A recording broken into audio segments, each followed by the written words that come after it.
On this episode of New Mexico Frontiers, a native New Mexican is breaking barriers and glass ceilings when it comes to the final frontier. Her amazing journey and the next generation she's looking for. And students in northern New Mexico are lending a hand to help those suffering from Parkinson's. Hacking a discovery born at Stanford University. Plus, a decades-old program giving middle and high schoolers a leg up on technology could disappear. The story of what they're doing to save it starts right now. This is New Mexico Frontiers, presented by Veris Research. Hello and welcome to New Mexico Frontiers. I'm Chad Brummett. What started as a recruiting program for Los Alamos National Labs has become a staple in computer education throughout the state. But now the Supercomputing Challenge faces its biggest adversary, as its funding could be running out.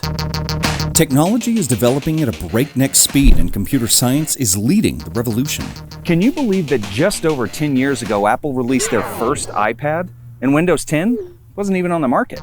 And with the accelerated growth of social media mixed with machine learning and artificial intelligence, ensuring the next generation is up to speed on that technology is paramount. It's just amazing to me where their minds and their curiosity takes them.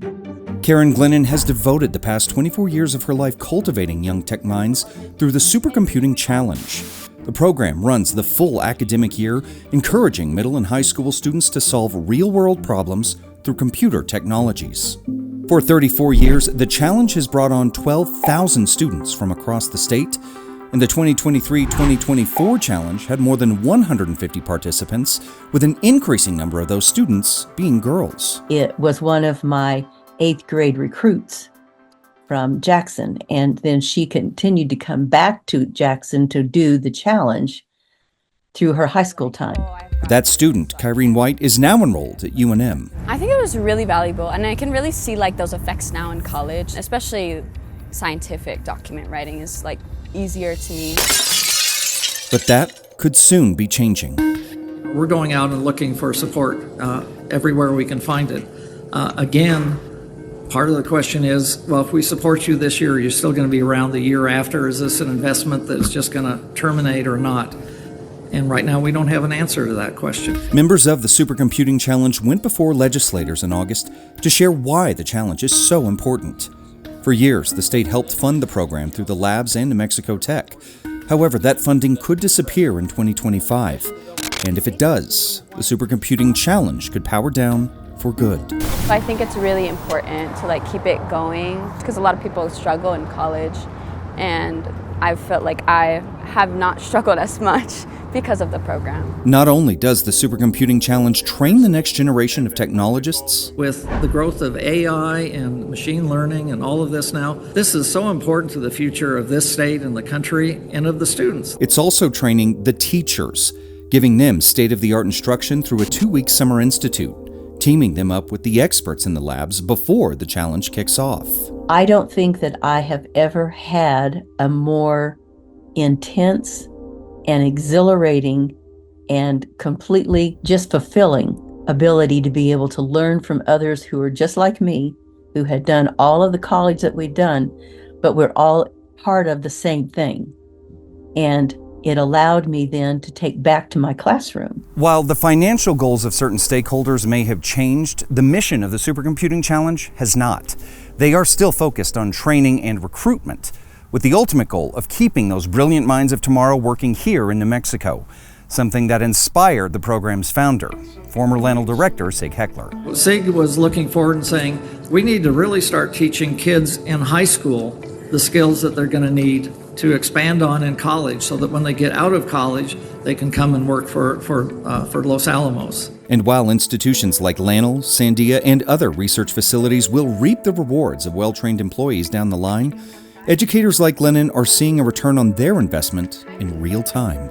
We have just a whole number of kids who return to me, and I can only imagine what the other teachers around the state are feeling with those students who also contact and say, this is what I'm doing now, look what I am. And it's wonderful to watch them do that. State Representative Christine Chandler has sponsored a bill to keep the challenge's funding in place through 2025. With it, they will be able to continue the training for students and teachers, as well as retain the program's executive director position. Coming up, Sandia National Labs is growing the next generation of climate scientists and engineers for future careers in the field. And later, find out how students in Espanola are hacking technology from Stanford to help those suffering from Parkinson's. New Mexico Frontiers will be right back. Veris Research is the title sponsor of New Mexico Frontiers. Veris Research was founded on the idea to have a culture and an environment where talented people could come to pursue their passions. If you are passionate about technology and want to make a difference, join our team at Veris Research. Let's create solutions that matter.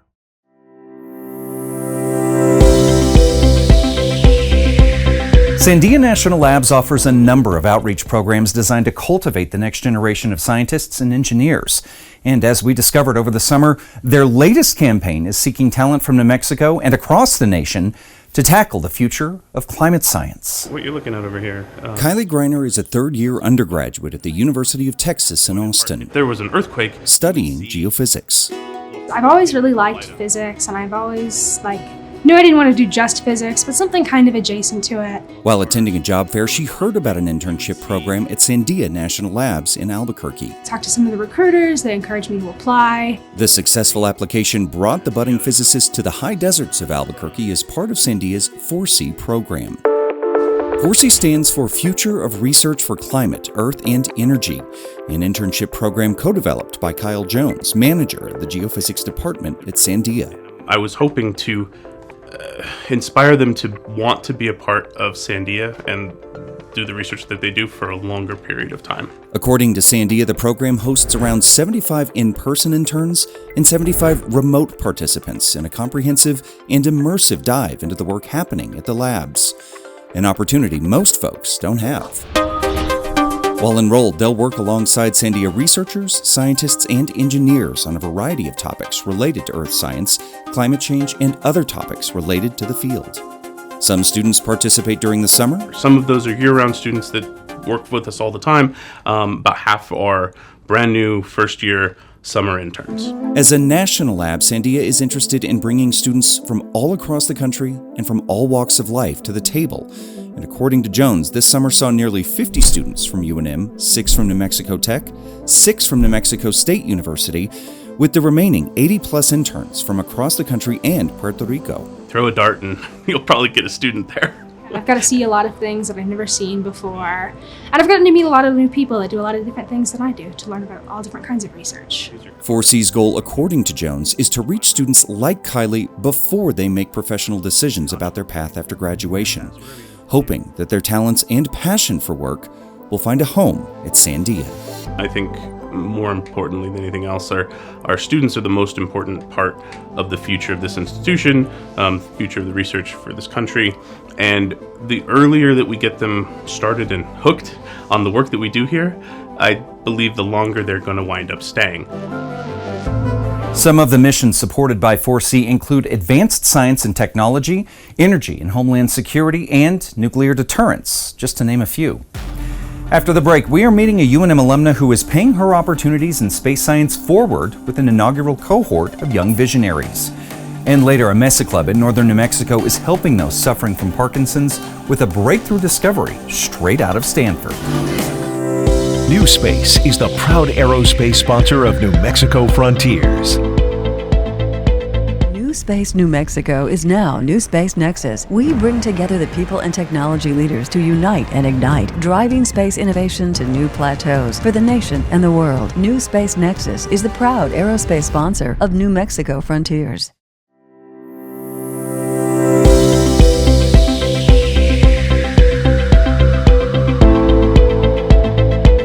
New Mexico is playing a crucial role in the ever-growing Space Valley. The Southwestern Collective of private and governmental agencies are constantly looking for the best minds emerging from colleges and universities to fill a variety of jobs. We had a chance to speak to a UNM alum that is on a mission to inspire women just like her to reach for the stars. The privatization of space has opened doors once thought impenetrable, unless you are an astronaut, a rocket scientist, or an engineer. But it's not just companies that are diversifying in the ever-evolving final frontier. It's the people pushing the launch buttons of their dreams and aspirations and inviting others to join in. The recent commercialization of space has allowed for some of those non-traditional people to get involved. Raven Otero Symphony's journey to the stars didn't start in the lab, it started in the music hall. Entering the University of New Mexico as a music major, she found the mathematic elements of music theory had an unlikely relationship with statistics. But even statistics is a stretch when we're talking about space, right? For me, I was definitely under the impression that space was astronauts. However, that paradigm changed for her when she received the prestigious and highly competitive Brooke Owens Fellowship in 2022. Women and gender minority fellows are offered internship and mentorships in the aerospace field, with Otero Symphony being the first New Mexican to participate. I got to meet some of my peers in other states and around the world that are doing incredible things. And it also opened up the doors for me to be a part of so many other programs that I now want to pass on to other New Mexicans, because I might have been the first New Mexican Brooke Owens Fellow, but I don't want to be the last. She is now paying it forward by launching Scope New Mexico, an inaugural online cohort that will bring together high school and college students for virtual sessions once a month.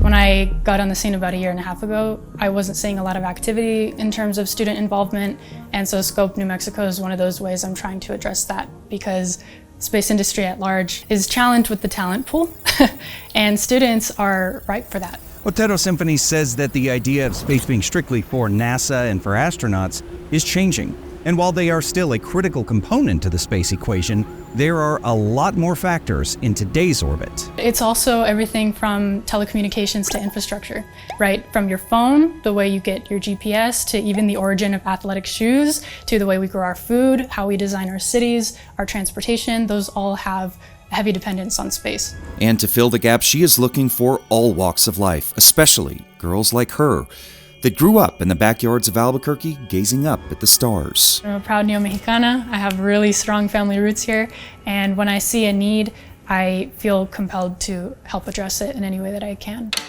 She'll soon be participating as one of 30 global leaders around the world in NASA's Space Apps Challenge, an open source hackathon where everyone from engineers to artists will have access to the mountain of data collected by the space agency over the decades. And as she says, it is all aimed at growing a thriving, inclusive industry in the Southwest's Space Valley. The path is made by walking.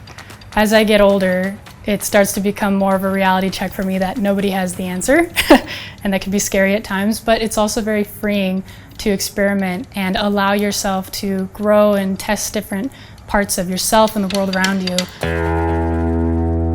Otero Symphony was actually accepted to the prestigious International Space University in France, and she turned that opportunity down to plant professional roots right here in her home state. Well, after the break, we're getting a first-hand view of a glove that could mean relief to those suffering from Parkinson's.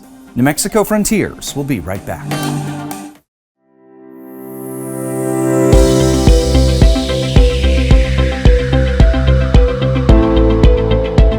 While there is no cure for Parkinson's disease, advancement and treatment have provided patients with some relief to the symptoms. And as we discovered, students in northern New Mexico are tackling the treatment, inspired by research being done at Stanford University.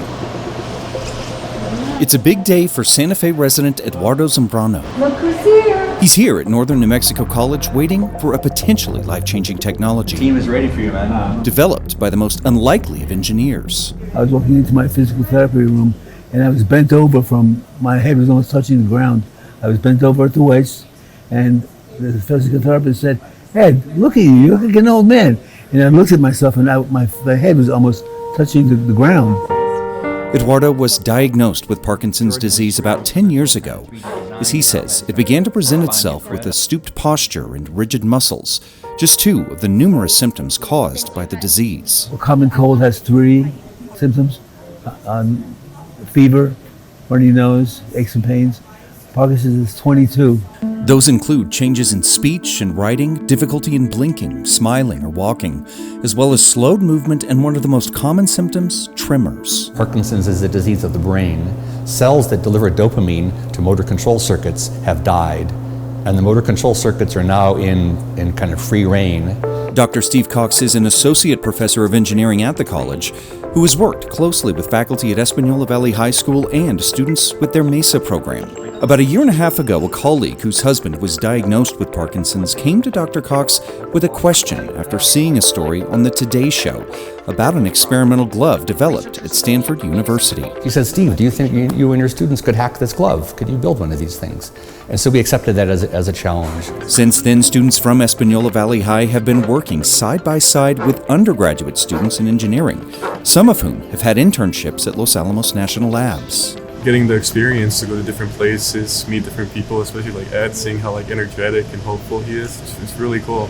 How does it feel? It feels good. It's a good fit. Their work today is to fit Eduardo with their version of the Parkinson's glove, a wearable device that delivers random, low-level vibrations to the fingertips, which, according to research being done at Stanford, can alleviate some symptoms of the disease. Delivering a non-standard pattern of stimulus to the person. It could be through the eyes, could be through the nose, could be through the ears. It just happens that the fingertips are kind of a natural way. There's a lot of sensation here. And so basically, we're just sending messages to the brain through the fingertips. Now, according to Dr. Cox, he has no aspirations of opening his own company or trying to take the glove to clinical trials. He's more interested in developing the minds of these young engineers so that hopefully one day they may be able to find a cure for Parkinson's. But not just learning for the sake of learning. It's not just part of their high school or college training. They're actually solving problems and helping the community. The Steady Hands program is linking the older generation with the younger and giving the younger generation an investment in their elders, a fact not lost on students like Chelsea, a senior at Espanola Valley High. We had another client before, and I just remember he started crying. And that almost made me cry. I'm a little bit sentimental sometimes, but I just thought it was really awesome how such a small thing, it just impacts somebody so greatly.